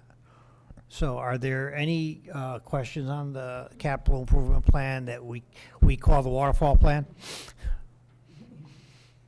We're drowning. I did share this today with the with the mayor on the large size paper. I did go through this with him, with Mr. Barone, and just to give him a heads up and share what we've been working on so that he can understand all of the items that we have listed, because there are a lot here. The list will continue to grow. We had a wonderful discussion today because I talked about the fact that I feel like we are very reactive to a lot of the things that we put on the list or things that we ask for every year. And so we're trying to, this is the hope to be a little more proactive as we go through. So we did have some good discussion today, and we'll see what next steps happen from that. But there was definitely an interest and an understanding. I did talk a lot about the fact that it would be nice to have a partnership and an understanding so everyone understands what the plan is moving forward for all schools. You know, regardless of what happens going forward, not just, you know, high school level, this plan encompasses all of our schools. As you can see, every single one of our schools need improvements. And so, you know, we can't do it alone. We need obviously the funding from the town. So what will that plan look like? You know, where are we looking to start, at what level, what school, based on need, based on Mr. Deptula's expertise about the items that are listed on here, because we can continue to move them around, but without the funding to have that work done, we're kind of stuck. So I think this was, you know, a nice overview for the mayor to see at least what every building needs, the estimated cost. We did go over that if we move an item, for example, out of a particular year and we move it a year or two, the way this spreadsheet is set up, it does add an increased percentage cost for construction. So it will automatically calculate that if I take something and move it 5 years out, it will add that estimated increase in what the construction may be. So it gives a little bit of a better estimate as to what some things may cost. Quick question. So these columns are, with the figures in many of them, how is it determined that a particular item will be in the 24-25 year as opposed to the 28-29? Is it because of need or because of the money that it costs? Both. Both? I would say both. Mr. Barone and I sat with Mr. Deptula, and Mr. Deptula, feel free to chime in. And we tried to look at all of the items, and we tried to determine, based on his expertise and his team, looking at these items, you know, when do they need to be done? And the need, what is the need? And so that's why we tried to do the best we could with this and put them in next year's. Didn't we also say at the operations meeting where the two gentlemen were there, that some of these things are reimbursable, and they were going to put them in that order or something? I thought we talked about putting the funding columns in there so we knew what was funded and what wasn't funded. What was bondable, that's what it was. Well, so that would be the funding, but that's the town, so that's why I didn't want to put bondable, because then people would think, oh, they're bonded, it's funded, et cetera. So that's why we went with the unfunded till I think most of these things, I mean, dollar-wise, I guess you could pick a number for $50,000 or higher, and there's plenty of those on here.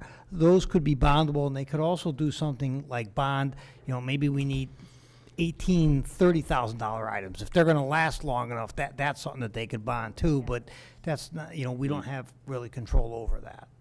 So we just, once they decide to bond them, we'll certainly flag them as bondable, but, we gotta see how they're done, and if they're done within, and they could, if they become part of a school project, then they would be reimbursable also.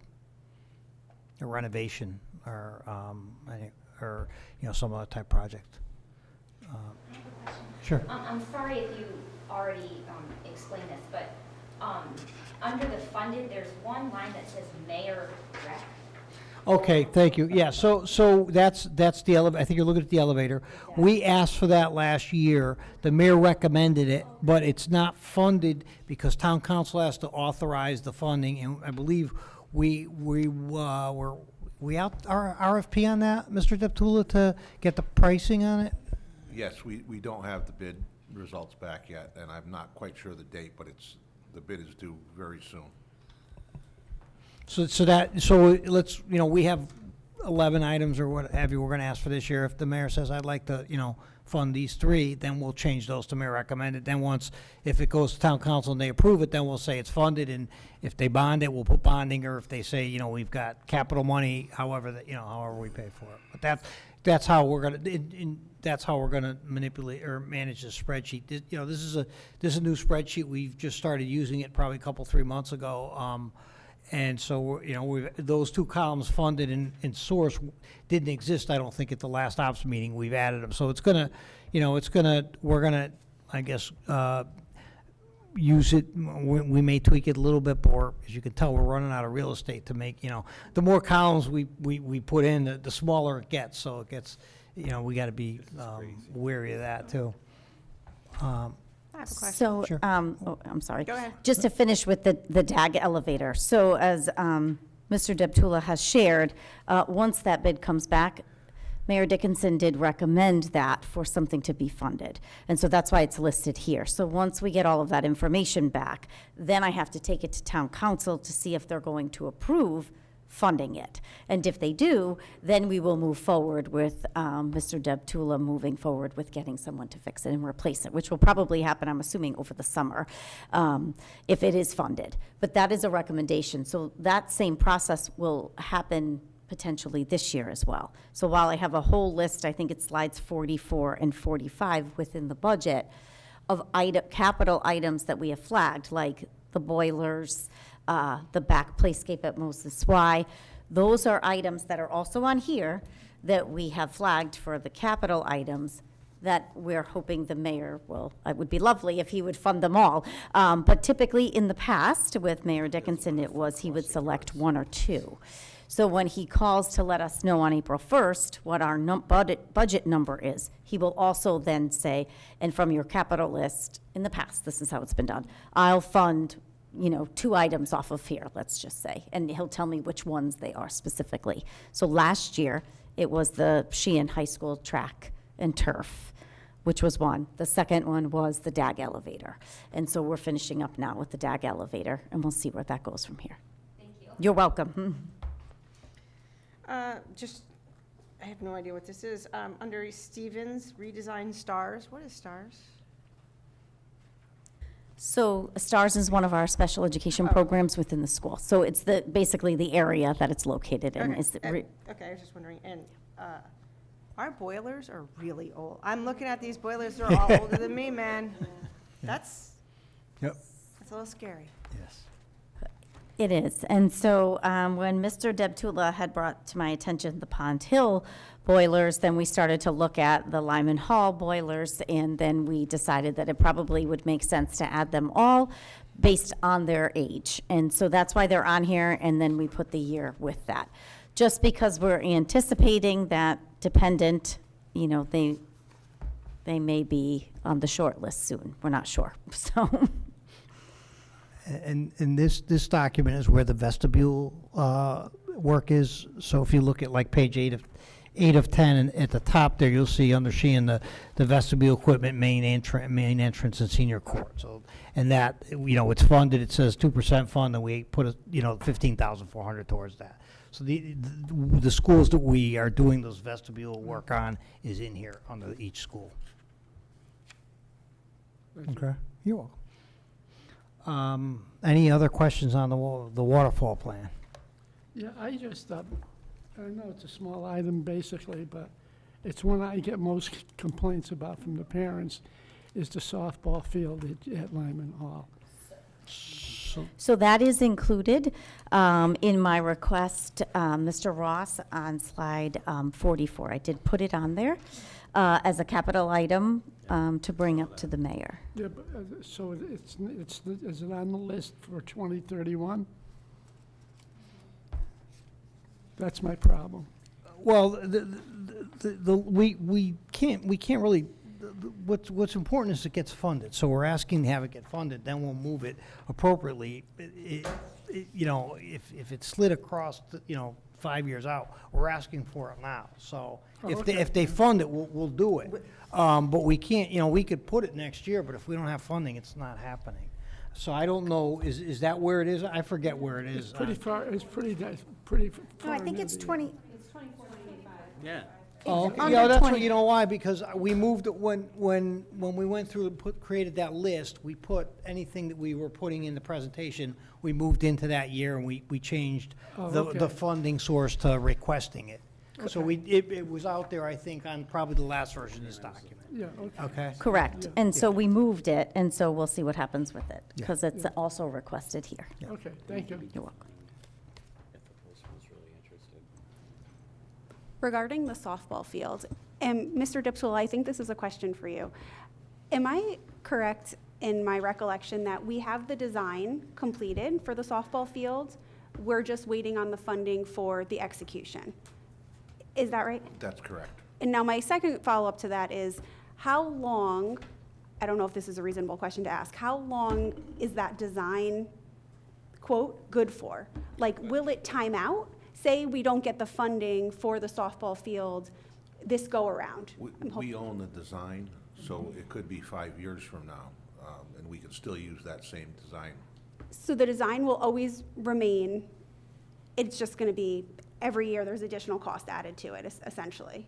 Correct. The Is that escalation. Right, the cost Escalation, escalation. yeah. Okay, That could change if regulations change, Okay. but that's doubtful. okay, thank you. And if they do change, it could be a minor tweak Yeah. too. I mean, but a significant piece of it would still be good. I do have one more question. I don't have, I forgot to ask this, it's back further. It's not capital. Unfunded mandate for women's products in bathrooms. When do we have to do that? I know they extended that. When is it due now? Next year. This September. So it's back in the budget, right? Yeah, Or, well, it was in the budget it was in the before. budget, Yeah, so. So Purchased we a- never took it out, No, right? we purchased a bunch of we- the dispensers and, Oh, okay. last year, I believe. Correct, Okay. Mr. Deptula? That's correct. Yeah, Are they okay. installed? They're installed in the locations where they needed to be this year, which Okay. was 2 elementary schools based on the cleaning contracts. Yep. We didn't have to implement it, but it was already in those contracts. Okay. As we move forward, probably this summer, we'll put the rest of those dispensers in. Okay. Is that the only unfunded mandate that we, I don't know. I don't know if any, I know, I just remember that one. That one was, Well, we had the I almost said curriculum, the reading program, right? That the reading program, Yeah, but but we, that- that was Well, we waived. have the we waiver got the for, waiver we on have that the one, but that waiver was for the that. other big Right. one from last Okay. year. Okay. That, yeah. All right, are there any other questions for Mr. Barone this evening? Thank you, Mr. Brown. Good You're job. Thank you. All right. Well, look at that. We're going to get out of here a little early today. All right. Can we do another section? Well, what, I think we were only. We well, can't, it's because it's not on the agenda. not on the agenda. We only said two We can let sections. be and one Kevin- less night. Yeah, all right. Well, the only thing is that we haven't had a chance to review the questions, so would everybody be okay, if you guys would like to take this home, review the answers to these questions, and then we can put this on the agenda for the next meeting. Does that make sense, since we just all packed up? And But- when is our next meeting? Our next our next meeting is Monday night. Couple of things. So you have those questions. The acceptance of questions I left open. And so if there are any others that you think of that you want to put in, you just have to remember that I need time. So we have to post the meeting tomorrow for Monday night. And so those questions, are we on or off? We're off. No, you're fine. Okay, so we are, so those questions I'll put in the backup, because I'll have to post those questions and the answers to that. Yes, so In the these backup. questions we can address at the Correct, we next can- meeting. on Monday. I would say if you have new questions, those would be addressed at the next Thursday meeting. Correct, So, okay. next Thursday. Also, at Monday's meeting, I have staff feedback and parent feedback that I Okay. can share. Those two surveys or feedback, Google links are open through Monday. So I didn't want to share anything yet because they're not complete, so people can still be filling them out. And so you'll get that feedback Monday. Okay, all right, so we're good? Huh? Oh, so we do have, our next meeting is Monday, January 29th at 6 PM here at the Board of Ed conference room, so. Well, that is it for this evening, so I'm going to go ahead and adjourn this meeting. It is 8:07. Thank you, everybody. Thank you.